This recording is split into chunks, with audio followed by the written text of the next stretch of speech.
Hi everyone, welcome to Extraordinary Taste. The main ingredients of flans are eggs, milk and sugar.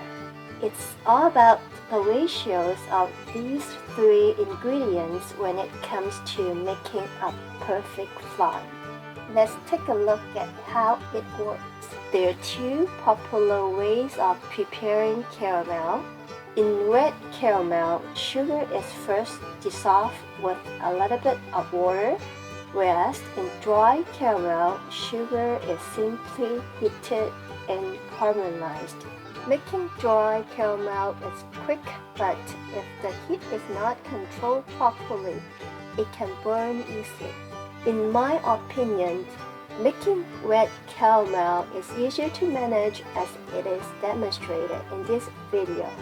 For 6 4-ounce cups, you would need about half cup of sugar. Dissolve the sugar in 2 tablespoons of water. Heat the sugar over medium heat. When bubbles start to form around the edge of the pan, swirl the pan to even out the heat. The caramelization process may take anywhere from 10 to 30 minutes depending on the level of heat that is used. In my experience, use medium heat in the beginning, then reduce the heat when it starts to change color to better manage the caramelization hue. Don't worry the crystallization around the edge. As the temperature of the liquefied sugar rises, it picks up and dissolves the crystals when you swallow it. When it turns into an amber color, turn off the heat. Immediately pour it in the cups. It's best to warm the cups in advance so the caramel does not solidify too fast and that you have time to coat the bottom evenly. As a side note, here's how I clean hardened caramel. Soak it in water and let time does the rest. The caramel will dissolve in the water over time.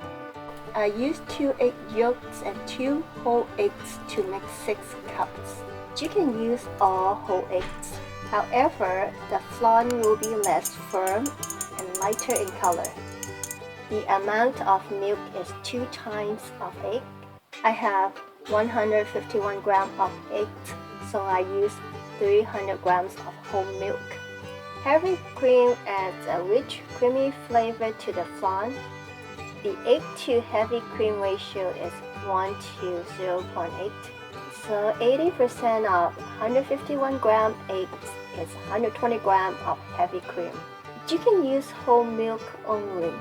In this case, use 420 grams of whole milk, which is 2.8 times of eggs. Add 50 grams of sugar. Do not add too much sugar here so that the flan does not taste too sweet, overpowering all other flavors. All the flavors of the caramel, milk, and eggs should complement each other. Add 1/8 of a teaspoon of salt. Salt has a special ability to enhance sweetness in foods. Heat the meal mixture to about 160 degrees Fahrenheit. Don't boil the milk because it will produce a lot of bubbles. Whisk the hot milk into the eggs a little bit at a time to avoid cooking the eggs. Add half a teaspoon of vanilla extract. Strain everything through a sieve to remove any lumps. Pour the mixture into the cups. Cover each cup with aluminum foil. Put them in a baking pan. Preheat oven to 300 degrees Fahrenheit. Pour hot water in the baking pan to maintain an even low moisture heat when baked. Bake for 50 minutes. The flan is ready when it's firm to touch, but slightly wobbly in the middle. You may have to adjust the baking time slightly with different oven models. Refrigerate them for a few hours. To serve, run a knife around the edge of the cup. Place a plate on top and flip it over. Here you go, a smooth, creamy flan. Thank you for watching. I will see you next time.